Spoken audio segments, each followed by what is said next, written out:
How to backup message to Samsung Cloud on Samsung Galaxy S26 Ultra.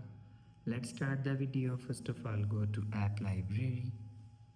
Here click on Settings app.